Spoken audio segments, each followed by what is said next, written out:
Olá, voltamos aqui para encerrar a nossa live com o Paulino sobre orgulho, resistência e direitos LGBT e mais, que o Paulino já entrou. Então, só esperar ele pedir aqui.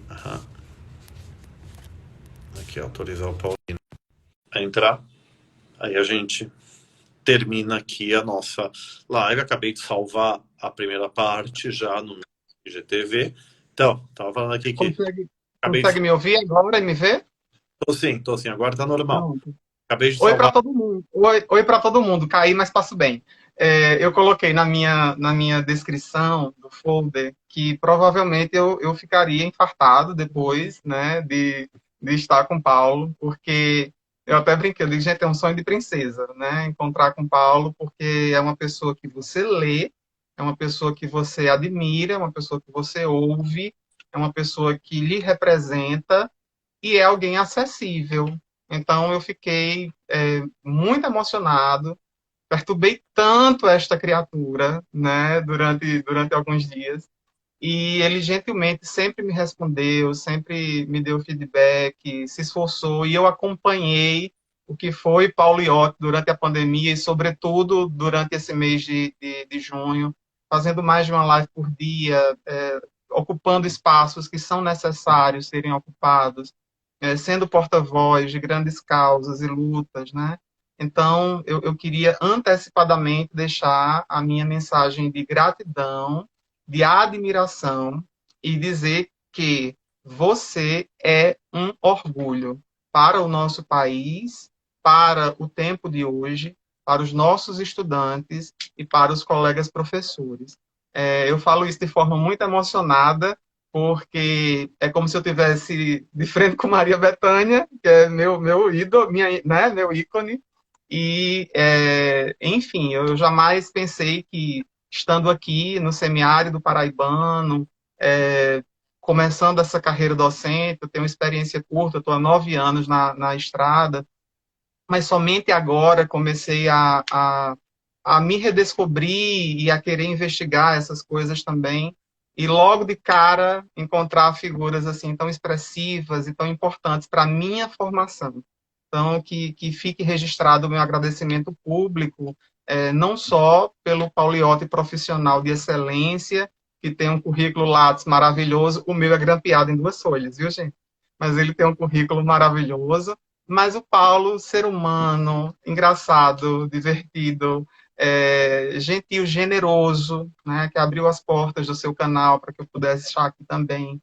Então, tenha certeza de que essa minha fala representa a fala de muita gente que vibrou, que gostou, que repostou as coisas, né? Você deve ter ficado louco com tanta repostagem, mas isso é um afeto que precisa ser dito e um agradecimento que eu precisava fazer publicamente. Obrigado, Amado. Obrigado. É um prazer. Fico muito feliz, fico honrado. Isso que você falou, né? Às vezes me perguntam, né, se eu recebo ódio, se eu tenho hater. Meus haters são os da paulofobia que eu falei. Beijo no ombro. Se não gostou, me processa. Beijo. Mas muito pelo contrário. Eu achei uma vez ou outra, né? Uma vez, quando eu fiz denúncias do caso dos gritos de bicha nos estádios de futebol, outra vez agora no pedido de impeachment, mas assim, só gente estúpida falando, fazendo besteira falando besteira na minha página. Aí eu aplico a súmula de uma antiga comunidade do Orkut, direito penal, é a súmula Del mais Ban. Del mais Ban. Contrário, eu recebo muito carinho, muito reconhecimento.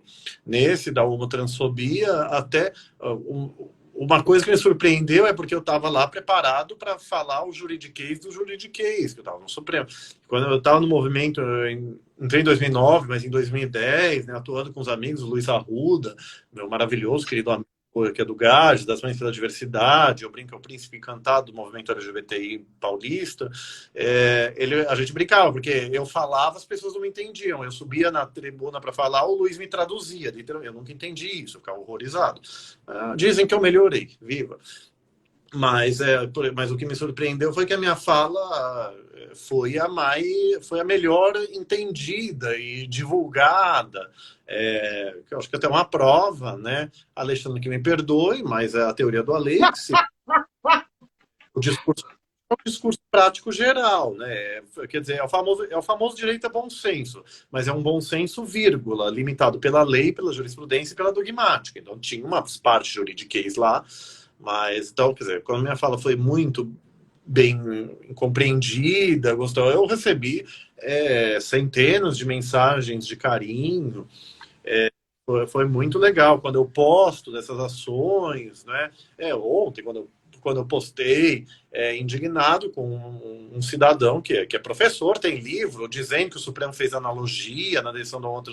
Falei, olha, isso é muito equivocado, o Supremo não fez isso, se você leu a decisão, você sabe disso. Quer dizer, eu falei que não é correto você falar isso, ele me bloqueou. Então, quer dizer, aí as pessoas vêm e me apoiam, né? Então eu recebo só carinho.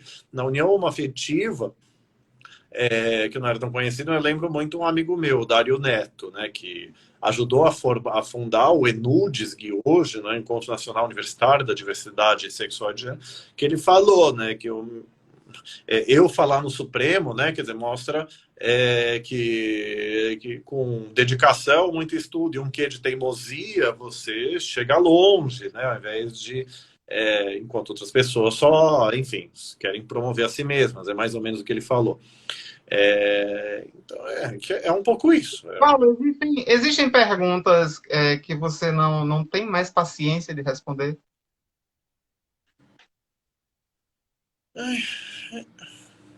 Paulo, quando é que teremos a institucionalização do Dia do Orgulho Hétero? Não, isso é idiota. Citando meu amigo Alexandre Bahia, isso é mula, sabe? A pessoa, para falar isso, eu vou ser mais técnico agora. É o que diz a minha amiga Jamila Ribeiro, que é a má-fé sartriana. A má-fé de Sartre é um conceito ultra complexo, mas que a Jamila autorizou a minha leitura. É o simplismo acrítico de conveniência. A pessoa é simplória porque convém ao seu privilégio. Então, assim, eu acho que uma mesma pergunta que eu tenho que responder várias vezes, não. O que me irrita, o que é a preguiça na acepção mineira do termo, do Alexandre, né? Quer dizer, que é uma preguiça meio que com asco, quase, são perguntas que eu acho totalmente descabidas, não é? Quer dizer, então é a pessoa desafiar a inteligência. Eu não tenho a menor paciência com gente que vem com fala. Eu mando estudar. Eu mando estudar. Paulo, se houver a implementação de uma educação em gênero nas escolas, as criancinhas todas virarão gays, lésbicas ou trans? Então, é o tipo de coisa que eu falei, é o protocolo dos sábios do Sião versão LGBTI, né? Que, para quem não sabe, o protocolo sábio do Sião era uma difamação antissemita contra judeus, era o plano perfeito dos judeus para dominar o mundo, só que foi publicado, sei lá, no Estadão na época. É uma coisa idiota. Quer dizer, é inspiração. Mas é a difamação mundial contra a comunidade LGBTI+, que até é explicado no filme do Milk, né? A Voz da Igualdade. Cenas reais, né? De que os gays estariam querendo transformar as criancinhas em gays, só que isso é estupidez ou má fé. Não tem muito terceira hipótese, porque acreditar uma questão dessa.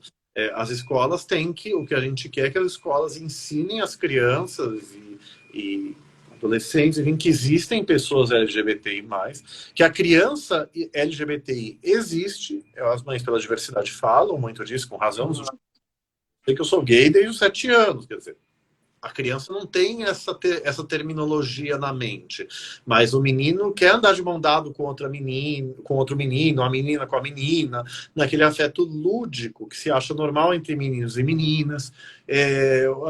Uma criança que a gente se entende como menino, mas que quer se vestir com o gênero oposto e vice-versa, que é a criança trans. Então, a criança não tem a terminologia LGBTI, mas ela já sente isso, e todo mundo que é LGBT fala disso.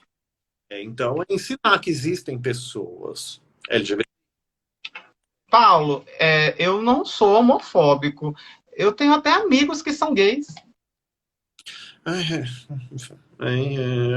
Citando o RuPaul, Really Queen, enfim. Eu costumo dizer também, nada contra o heterossexualismo, tenho até amigos que são, ó, brincadeira. Mas o Império Gay quer vir com besteira. Quer dizer, eu lembro de amigos de faculdade, que aí é uma fé sartriana, mas pelo menos com boa fé propriamente dita depois. Falando assim, coisa de moleque, né? Em faculdade. Paulo, mas duvido que eu vou traduzir uma profissional do sexo chegar assim, você não vai curtir. Aí o outro menino virou para ele, Paulo, eu concordo com ele. Falei, é? Então tá bom, então aposto que quando um menino profissional do sexo chegar e você meio assim também, você não vai mudar. Aí o que tinha concordado falou, agora eu concordo com o Paulo, tá? Então, ataca. Então, mas aí Paulo.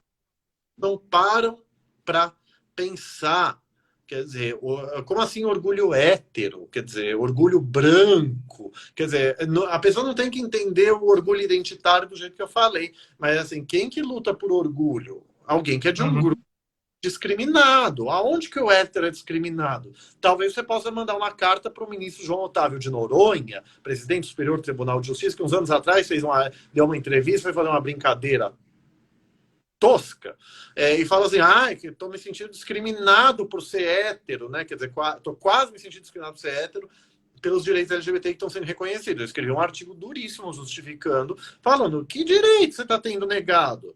Será que você está com saudade da época que não tinha decisão nenhuma do Supremo Tribunal Federal, que o casal gay, quando um morria ou separava, o outro ia para a Rua da Amargura, para ficar só no tema da união homoafetiva? Então, é inacreditável que ele era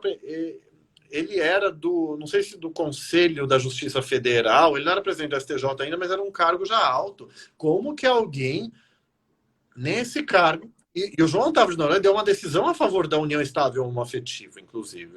Eu até, inclusive, mandei um artigo para uma revista, né, que eu cito toda a jurisprudência do STJ na união homoafetiva, a evolução. Então, quer dizer, como que alguém nesse cargo fala uma coisa dessa? É brincadeira? É uma brincadeira que você sabe que vai ofender todo mundo. É uma brincadeira que você sabe que vai pegar muito mal. Então, para esse tipo de coisa que eu não tenho paciência. Então, data máxima vez de Mas Noronha. você é tão bonito e gay, que desperdício.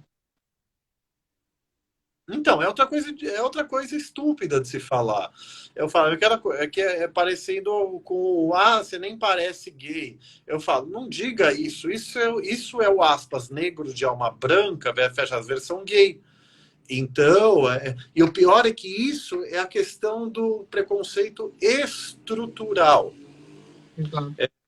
que não é intencional, é simplismo acrítico, muitas vezes, mas enfim, é aquela coisa que está tão internalizada no inconsciente coletivo que a pessoa não percebe que está discriminando e, na verdade, até acha que está elogiando.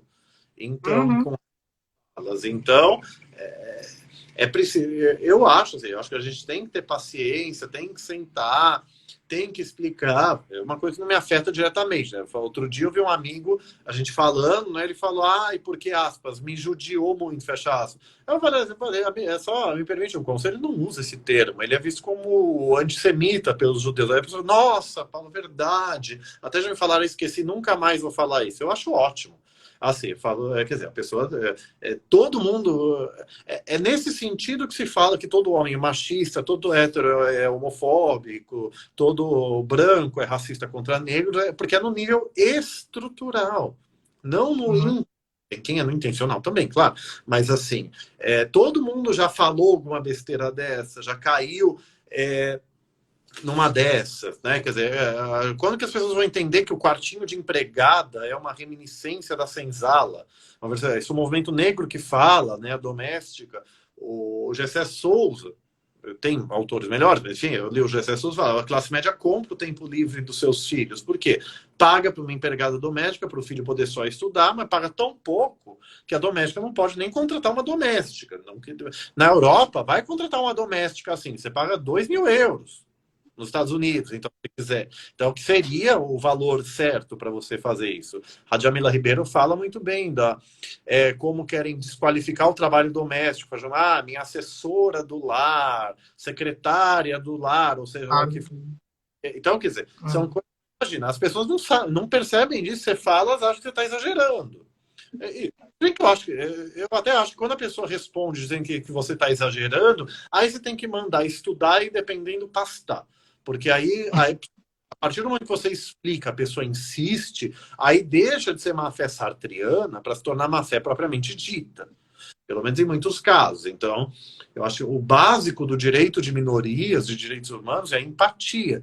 Se o outro ou outra fala que ofende, você não faz. Você pode não concordar. Ótimo, não concorde. Escreva um livro. Meu maravilhoso amigo Adilson Moreira, ele falou, acho que ele divulgou no Facebook dele, é o professor Adilson, com livros.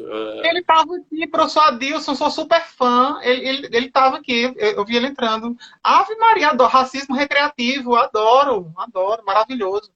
Não só o racismo recreativo, né? O professor Adilson, que já é um querido amigo, é um monstro dos direitos humanos, eu me sinto um pós-graduando perto. O Adilson, mais do que notável saber Eu jurídico, acho que essa é a última obra dele, se eu não me engano. que todo ano ele publica um ou dois livros, e sempre todos maravilhosos. Mas acho que foi o professor Adilson que falou uma vez, né? Alguém falou, escreveu um artigo, aí alguém falou, professor, muito legal o seu artigo, mas eu não concordo e tal. Olha, o humor Adilson Moreira, quero ser assim quando eu crescer. Falou, não, muito interessante, então aguardo você publicar um artigo numa revista Qualis A1 refutando a minha ideia. Oh.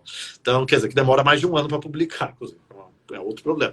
Mas é um pouco. Então, quer dizer, se você discorda da pessoa, se um concorda que gay, nem parece gay, ofende o gay, o problema dele. Mas, assim, não repita para a pessoa aquilo que a pessoa te disse que a ofende. Isso é um mínimo de direito de minoria, isso é um mínimo de decência humana, de empatia. Mas é um pouco do então, eu realmente não tenho muita paciência. Mas, assim, claro. Várias vezes, algumas vezes estava lançando livro coletivo, todo mundo a favor da diversidade, a pessoa solta uma opção sexual, a pessoa solta um homossexualismo, quer dizer, a pessoa não está achando ela não acha que é opção, ela não acha que é doença, mas são as palavras que ela ouve sempre e estão internalizadas.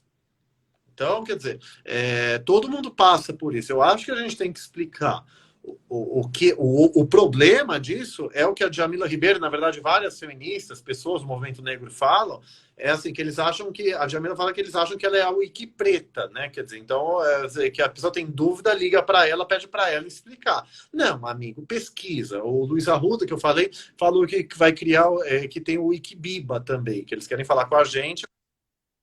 E o que é o Wikibiba, basicamente? Vamos criar um que seja LGBTI+, né? Quer dizer, um Wiki de diversidade.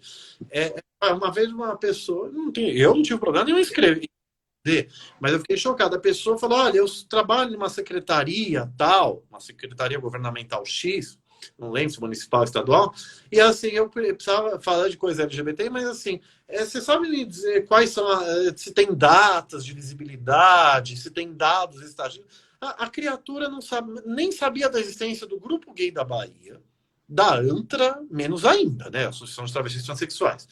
E não sabia as datas, 28 de junho, sabe? Mas aí era jogar um Google. Então, aí é uma preguiça que já beira a má-fé propriamente dita, sabe? É uma preguiça que má fé que a pessoa quer ajudar, então má-fé não, é uma preguiça que é uma folga grande. Então, mas eu acho que a gente tem que explicar, sim, tem que educar as Paulo, pessoas. você acha que há a possibilidade da gente conseguir dissociar o autor da sua obra? Em que sentido? Eu posso gostar de uma obra, mas da pessoa que escreveu aquela obra, se, enfim, não coadunar com o meu pensamento, ou você acha que uma obra diz muito da pessoa que escreve? Eu faço essa pergunta porque, na minha infância, a gente aqui no interior leu muito Monteiro Lobato e assistiu também na TV, né? E só depois de um pouco mais crescido, eu fui atentar para as questões raciais, eugênicas, né, que continham na obra dele. E aí eu me faço essa pergunta, né, sobretudo nessa pauta LGBTQ, não necessariamente autores, mas a gente tem muitas empresas, muitos artistas que aproveitam um espaço de visibilidade na causa, né, para tomar um protagonismo. e na hora de se pronunciar ou de se manifestar em defesa dessas pessoas, silenciam. Então, eu queria saber se tem como a gente dissociar, ou se a gente tem que encaixar mesmo. Em geral, eu acredito que dá, depende. Acho que o exemplo famoso é Heidegger, um dos grandes filósofos do mundo, que parece que era nazista. Agora acabaram de. Já tinham quase certeza, parece que divulgaram cartas que supostamente provariam. Então, a J.K. Rowling tem feito discursos muito transfóbica, coisa. Ai, não é transfobia, é opinião transfóbica, tá? Dica. Mas assim, mas a obra do Harry Potter é uma obra em favor da diversidade, contra o racismo, até em favor do direito à diferença. Então, você pode e deve separar o autor, a autora da obra. Claro, você pode também não querer mais ler. Tenho amigos que falam que desde que autores bons que assumiram um cargo em governo não vou mais ler esse autor. Então, quer dizer, não vou mais citar, pelo menos. Então, mas pode, ué. E isso em qualquer área isso em qualquer área, nas artes, por exemplo, na interpretação em geral, na literatura, nas artes, não é? É claro que a opinião do próprio autor, da autora é importante, mas a obra se despreende do autor e da autora. Então, ela vai ser lida e compreendida de uma forma ou de outra. E o autor que faça uma nova edição, se ele não gostar de como a obra tem sido recepcionada em geral. Mas, assim, isso se aplica em geral nas artes. O que o autor quis dizer com aquele quadro? Até porque eu acho que tinha que ter a legenda do lado explicando a opinião do autor. Quem estuda arte acha que não, que cada um tem que ter. Eu particularmente gosto de saber o que o autor vê para eu ver e eventualmente discordar. Mas eu também não tenho olho para arte. Mas então, em geral, eu acho que é possível, sim. Na doutrina jurídica, eu adoro usar um autor contra ele mesmo quando eu gosto do livro dele e acho que a opinião dele contraria a teoria geral dele, por exemplo. Só que é mais comum. Acho até divertido. Entendi. Paulo, só para nos encaminharmos aqui, né, para os finalmente, eu sei que seu tempo também está super corrido, eu queria fazer uma brincadeirinha. Quem você permitiria entrar aqui na live para um papo bem bacana, ou quem você bloquearia? E aí eu vou citar alguns nomes para você dizer se entra ou se, eventualmente, você bloquearia essa pessoa, tá? Vamos começar por uma pessoa que está bem famosa, bem midiática de uns tempos para cá. Caio Coppola. Não faço a menor ideia de quem seja.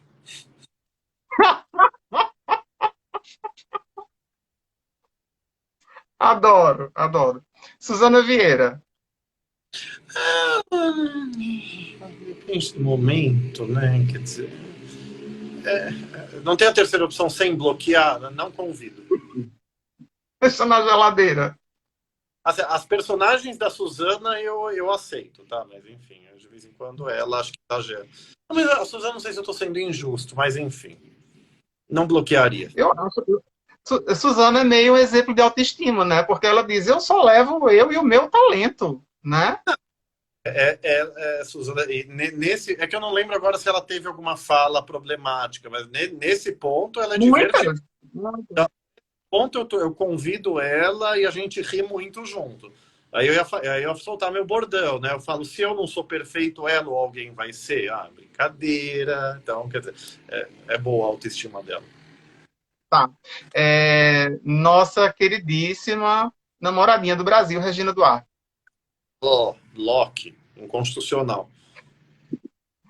Bom, já que estamos falando em cultura, é cultura que você quer? Mário Frias. Bloque, né? Quer dizer, nada contra, mas eu acho que todo mundo que aceita entrar nesse governo não está muito bem convidado para minha página, como regra. Nosso queridíssimo Luiz Motti. Convido, pode entrar. O Motti eu já tive divergências e quebra-paus homéricos com o Motti em lista já dividiu mesa. O mote tem uma importância histórica maravilhosa. Então, a gente discorda em alguns pontos paradigmáticos, mas eu convido o mote com muito gosto. Tá. O que é que você acha de Flávio Bolsonaro? É, bloque. Assim, o sobrenome Voldemort bloqueado 3 vezes, tá? Não. É, Ivete Sangalo, a gente estava falando sobre grandes representações artísticas, né? Vamos lá, vamos pro axé. Eu convidaria, Ivete. Eu não consigo acompanhar essas polêmicas, Amado, mas assim, eu entendi que parece que ela não se pronunciou como se esperaria. Não, Ivete, eu convidaria, dialogaria de boas, tentaria trazer para o nosso lado. Anira. Convidaria também, dialogaria. Tem falas problemáticas, mas acho que é alguém que dá para a gente trazer para o nosso lado. Eu acho, do pouco que eu vejo. Mas a gente não pode ser perfeccionista, a gente tem que abrir o diálogo. É verdade. A nossa infância foi marcada, né, por pessoas que estão aí até hoje, né? E aí a gente tem uma personagem muito controvertida que é nossa amada Mara Maravilha. Você Ó, permitiria ela entrar? Loki. Eu ficava entre Xuxa, Mari e Angélica, legal, mas ela podia ter ficado ali, né? Não. Mas não. Ah. Atualmente. Paulo, você conhece o Nordeste? Eu fui para Maceió uma semana em 2007, eu fui para Itacaré uma semana em 2011. Assim, João Pessoa no fim de 2014, se não me engano, uma semana. De resto, só bem rápido para aula e palestra em algumas cidades, Campina Grande, Natal, etc. Ah, então já tá mais nordestino do que o que eu pensava. Paulo, sinta-se convidado, né, a vir, não somente ao trabalho. Mande um beijo pro Renan também, acompanhe vocês dois, tenho um carinho muito grande por vocês dois. Nosso coração aqui está aberto para você, e a nossa mente também, e é muito bom, repito, poder ler, poder ouvir, poder falar amenidades também com você sobre a luta histórica, né, por reconhecimento de direitos. Acho que você é um símbolo pelo qual nós temos que nos orgulhar, sim, né? É uma resistência diária, né? Uma vivência que precisa ser reafirmada todos os dias, sobretudo para pessoas que são mais vulnerabilizadas do que nós. E aí a gente tem em você, né, esse exemplo que consegue com muito humor, com muito sarcasmo, com muita inteligência, né, transitar em vários espaços e ocupar todos eles com muita maestria e com muito carisma. A gente adora lhe ver, adora lhe acompanhar. Venha para cá, venha para o semiárido experimentar um frio maravilhoso que a gente tem aqui, né? Que é um clima super frio, mas a gente tem muita diversidade também, muita cultura, muita riqueza cultural e será um prazer poder encontrá-lo em breve. E muito obrigado pela oportunidade. Imagina, Amado, obrigado. Foi um prazer estar aqui conhecendo você um pouco, o convite. Deixa eu falar assim, que a gente falou de Ivete, Aninha, eu tenho que falar. Convido, quero chamar agora a Daniela Rainha, né? Daniela Mercury, que inclusive tem um papel importante na criminalização. Falou com o ministro Tom. E ela teve um papel maravilhoso. Ela é a rainha, faz jus ao título. Mas só para aproveitar o gancho, mas obrigado pelo convite, vai ser um prazer ir para o Nordeste com mais calma também. E tamo junto, precisando, só convidar. E Então, sempre ó, convido. beijo, se cuide, se cuide.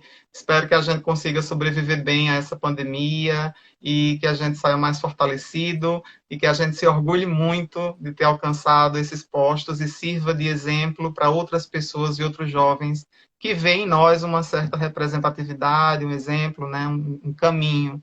É possível você estar bem sendo quem você é, né? É possível você estar bem e alcançar certos lugares sendo quem você é. É uma luta, é difícil, mas com exemplos como o Pauliotti a gente consegue chegar lá bem mais fortalecido.